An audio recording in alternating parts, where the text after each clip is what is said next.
Heureuse semaine à tous et à toutes, l'essentiel de l'actualité. Les provinces de l'Équateur, du Kasaï central et de la Mongala auront bientôt des gouverneurs. La CENI a annoncé l'organisation des élections dans ces provinces pour le 21 décembre 2017.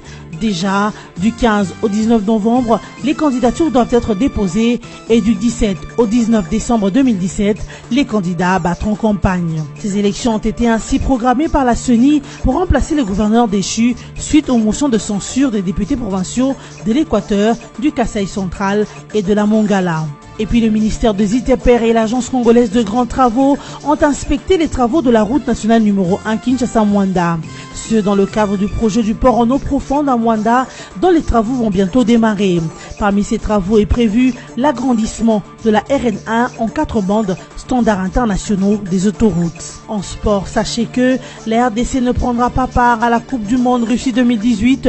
Malgré leur victoire de 3-1 face à la Guinée ce dimanche, les Léopards qui espéraient un faux pas de la Tunisie face à la Libye n'ont pas obtenu gain des causes. Ils terminent donc deuxième du groupe A de la zone Afrique avec 13 points après la Tunisie qui en a 14.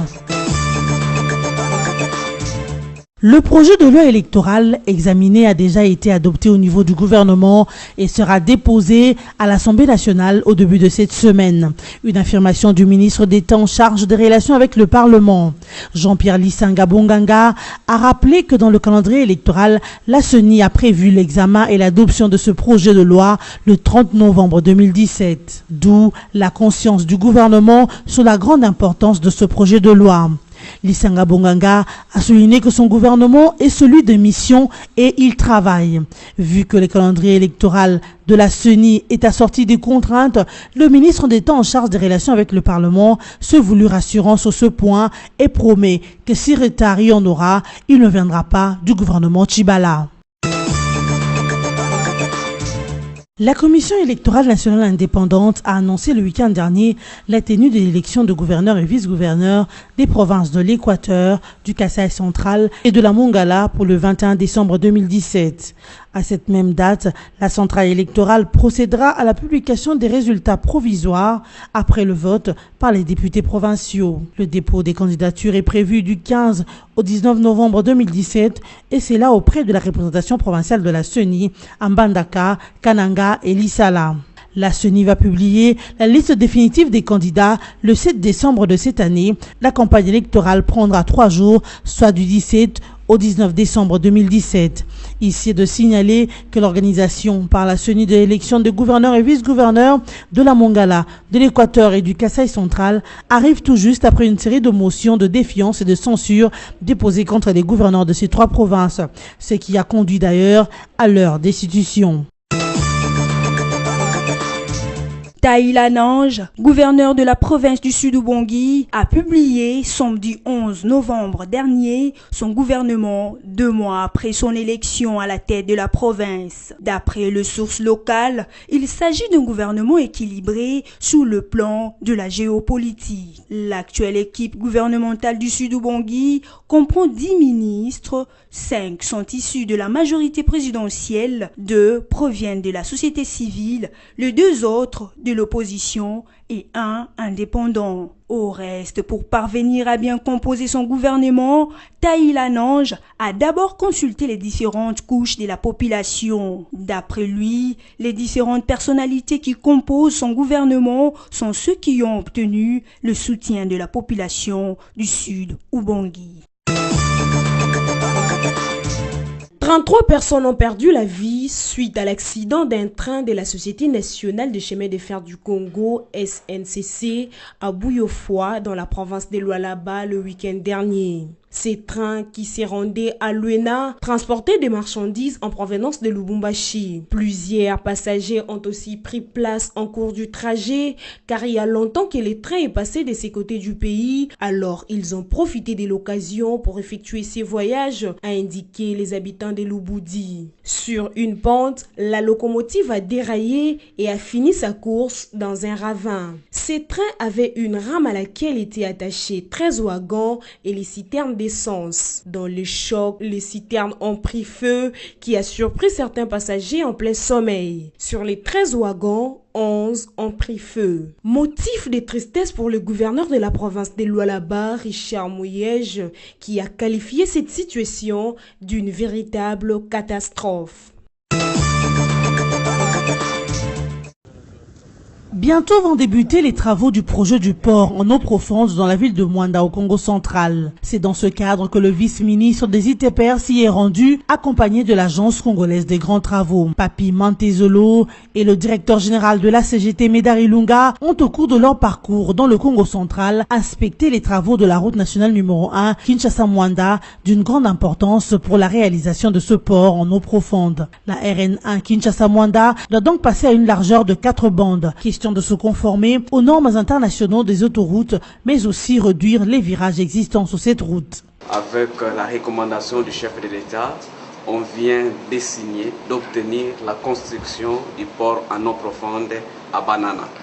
Et par conséquent, nous croyons que dans les 2 années qui arrivent, nous aurons le plus grand port de l'Afrique centrale. Comme nous nous occupons des routes de notre pays, il était de bonne loi de descendre afin de voir l'évolution de la route de Kinshasa-Matadi, parce que maintenant la politique du chef de l'État et du gouvernement voudrait que nous puissions agrandir la route. Au moins 600 nouveaux cas de choléra ont été recensés dans la province du Kasaï sur les 2000 cas de l'ensemble du pays. C'est ce qu'ont rapporté les équipes du Programme national d'élimination du choléra et de lutte contre les autres maladies diarrhéiques PENCOL MD. Des cas suspects de choléra ont été identifiés dans 72 zones de santé de la RDC du 30 octobre au 5 novembre 2017, a indiqué le communiqué du ministère de la Santé. Au cours d'une réunion organisée par le ministre de la Santé, Dr Oli Ilunga Kalenga, ce 11 novembre dernier, le professeur Didier Bompangou, coordinateur de PENCOL MD, avait présenté un nouveau plan global des ripostes contre les choléra axé sur la décentralisation de la coordination nationale dans les 9 provinces les plus touchées du pays et sur une meilleure coordination de tous les acteurs actifs sur les terrains. La bonne nouvelle est que 6 tonnes d'intrants ont été acheminées le dimanche dernier dans les 3 plus grands foyers apparus dans la région du Kasaï, principalement Ngandajika, Mweneditu et Luisa. En outre, une équipe d'experts est également arrivée à Ngandajika avec 4000 litres de soluté des raisins. 13 novembre 2015, 13 novembre 2017, jour pour jour, 2 ans depuis la fameuse soirée sanglante de Bataclan, laquelle a fait près de 130 morts et environ 350 blessés. 2 ans après, les Français se souviennent encore de cette confrontation suprême qui caractérise la folie même du terrorisme islamiste.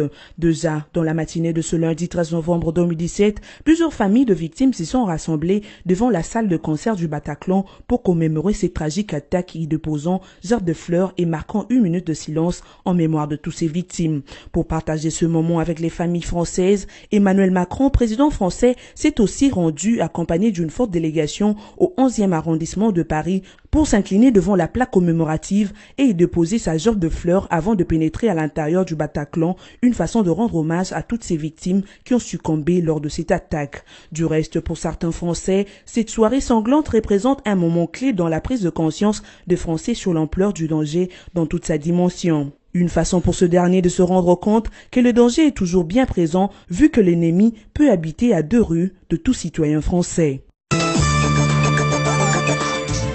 C'est désormais une réalité, la RDC ne participera pas à la prochaine phase finale de la Coupe du monde de football qui se tiendra en Russie en 2018. Les Léopards seniors ont été éliminés samedi dernier malgré leur victoire de 3-1 contre la Guinée au stade de Martyr à Kinshasa. Le fauve congolais comptait sur une contre-performance des Aigles des Carthage qui jouaient face à la Libye pour se qualifier. La Tunisie n'a pas fait de faux pas, elle qui n'avait besoin que d'un point pour sortir première du groupe A et se se qualifier a concédé un nul vierge face à la Libye. Un score paritaire synonyme donc d'une qualification directe à la Coupe du Monde Russie 2018. Lors de la conférence de presse d'après-match, le coach des Léopards de la RDC, Florent Ibenge, a dit avoir quand même réussi à atteindre son objectif de la dernière journée en battant la Guinée avec 2 buts d'écart. La RDC termine deuxième du groupe A de la zone Afrique avec 13 points, juste derrière la Tunisie qui termine première avec 14 points. Notez du reste que la Tunisie, le Maroc, l'Égypte, le Nigeria et le Sénégal sont les pays qui représenteront le continent africain à la Coupe du Monde Russie 2018.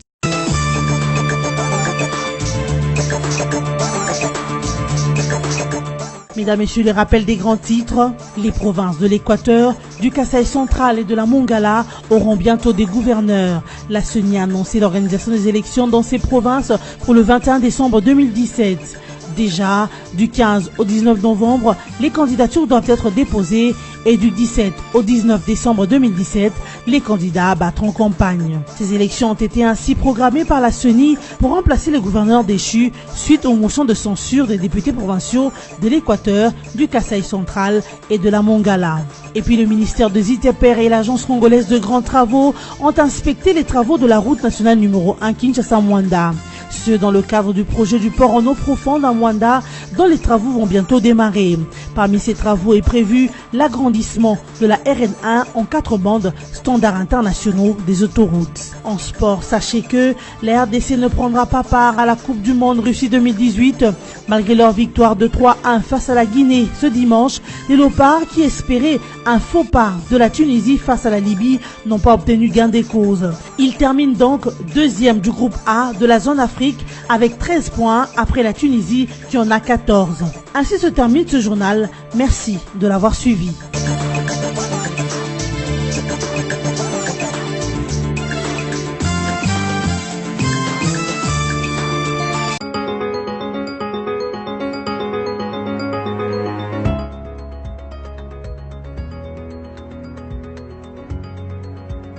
Mesdames, Messieurs, bienvenue à la revue de presse en ligne de ce lundi 13 novembre 2017. Les propos du cardinal Monsengo aux musiciens et l'élimination des Léopards à la Coupe du Monde Russie 2018, tels sont les sujets les plus commentés de la presse en ligne. Ouvrons cette revue de presse avec Forum des As qui titre à sa une « Exhortation des musiciens à l'éveil patriotique ». Les propos du cardinal Monsengo font polémique. La rencontre Monseigneur Laurent Monsengo, artiste et musicien, vendredi 10 novembre à la cathédrale Notre-Dame du Congo, continue encore à défrayer la chronique. Il nous revient qu'à cette occasion, l'évêque de Kinshasa a exhorté ses hôtes à un éveil patriotique. Le cardinal RD congolais aurait convié ses interlocuteurs à ne pas être au service des hommes et à être prêts à accompagner le changement à venir. Décryptage de messages diversement appréciés. Dans les rues de Kinshasa, les propos du cardinal Laurent Monsengo Passignan sont interprétés en sens divers. Certains observateurs estiment que cette approche est ni plus ni moins une manière de l'évêque de Kinshasa de préparer les musiciens à accompagner la fameuse logique anticonstitutionnelle qui se concocterait dans certaines officines pour le 1er janvier prochain, à savoir la transition sans Kabila. Par ailleurs, les mêmes observateurs pensent que ce que l'on entend de l'église comme arbre ombrageux au milieu du village, ce sont des messages de paix et de dialogue. Car, argumente-t-il, les problèmes existent et que c'est autour d'une table qu'on peut les résoudre. En période de crise, nul ne saurait donc ignorer les vertus d'un dialogue franc et sincère. À bien des égards, l'arme du dialogue s'est avérée plus efficace que n'importe quelle autre voie. Il faut donc prêcher la paix et non l'affrontement. La RD Congo traverse l'une des périodes les plus délicates de son histoire. Depuis décembre dernier, le pays fait face à une impasse politique consécutive à la non-organisation des élections. Depuis, la RD Congo, comme un malade agonisant, attire l'attention des médecins spécialistes aussi bien locaux qu'étrangers. À chacun sa prescription médicale. Toujours est-il qu'en Afrique, au sud du Sahara, la situation politique telle que vécue présentement en RD Congo n'est pas unique à son genre. Autant de rappeler tout de suite que d'autres pays l'ont vécu par le passé. Comme les armes à feu, la violence n'a jamais bâti une paix durable. Bien au contraire, et souvent, on y arrive par des messages parfois mal compris de la cible principale qui exploite à sa manière. On connaît la suite. La conséquence, c'est que ces messages mal décryptés finissent par provoquer la guerre. La question est celle de savoir si dans les conditions actuelles, les Congolais ont suffisamment de ressources pour endurer des affres de guerre. La question est celle de savoir si dans les conditions actuelles, les Congolais ont suffisamment de ressources pour endurer des affres de guerre. Qui ferait donc la guerre à qui et pour quelle finalité? Est-on en droit de privilégier le dialogue des armes ou l'arme du dialogue pour résoudre les choses sans le moindre bain de sang? Les partisans de l'approche de la violence en RD Congo devraient utilement s'inspirer de la chanson Cadavéré du célèbre artiste Zao du Congo-Brazzaville. Poursuivons cette revue de presse avec Congo Virtuel qui titre « Le calendrier électoral plébiscité en international ». Les États-Unis, l'ONU, l'Union européenne, l'Organisation internationale de la francophonie, l'Union africaine, etc. ont unanimement accepté le calendrier électoral publié par la CENI et déclaré leur engagement à soutenir sa mise en œuvre. De même ont-ils demandé aux parties prenantes congolaises et éviter tout acte de nature à contrarier cette mise en œuvre. L'une des plus grosses hypothèques à l'organisation des élections à RD était et est encore le problème des moyens financiers auxquels faut joindre aussi logistique. La Commission électorale nationale indépendante le mentionne d'ailleurs en bonne place parmi les contraintes externes liées à la mise en œuvre du calendrier électoral qu'elle a publié voici bientôt une semaine. Selon le site du groupe BSC, la publication du calendrier électoral est certainement le couronnement de ses efforts puisqu'il traduit les engagements des uns et des autres à contribuer à sa mise en œuvre. Depuis cette publication, en effet, les déclarations d'agrément de ces calendriers ne cessent de multiplier. C'est Washington qui avait ouvert le bal avec la déclaration de Nikki Haley qui sera suivie par un communiqué officiel du département d'État américain. Nikki Haley, représentante américaine à l'ONU, a en effet noté que ce calendrier établit un échantillon clair pour une transition du pouvoir. Brian Neubert, porte-parole pour l'Afrique du département d'État américain, ajoutera que cette annonce du calendrier, c'est-à-dire des élections présidentielles d'ici décembre 2018, c'est un des éléments très positifs après des années de retard. Ce calendrier a ensuite reçu le soutien de l'Union européenne qui considère qu'il ouvre le cycle des élections en RDC avant d'appeler les différentes parties prenantes en RDC au dialogue pour aplanir les différends qui contrarieraient sa bonne application. L'Union européenne assure qu'elle travaillera avec les acteurs et partenaires pour contribuer à atteindre cet objectif qu'est l'organisation des élections. Côté africain, le président de la Commission de l'Union africaine, Moussa Faki Mahamat, a pris note avec satisfaction de la publication du calendrier électoral pour les scrutins jumelés présidentiels, législatifs et provinciaux prévus pour le 23 décembre 2018, tout en rappelant que l'Union européenne a constamment appelé à la publication rapide d'un calendrier électoral crédible et aussi consensuel que possible. Bouclons cette revue de presse avec le site okapi.net qui titre « Mondial 2018, la RDC éliminée malgré sa victoire face à la Guinée ».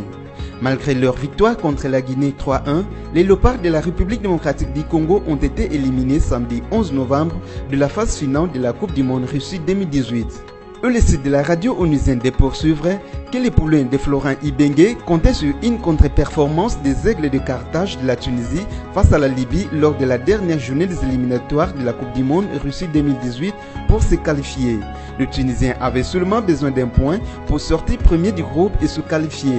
Lors de cette dernière journée à Rades en Tunisie, ils ont concédé un match nul face à la Libye, synonyme de la qualification directe à la Coupe du Monde Russie 2018. Malgré leur victoire 3-1 contre la Guinée, la RDC qui termine deuxième de ses groupes A, zone Afrique, avec 13 points, n'ira pas à la Russie. Avec son match nul face à la Libye, la Tunisie a en effet totalisé 14 points et obtenu son visa pour le Mondial Russie 2018. Fin de cette revue de presse en ligne, merci à vous qui l'avez suivi.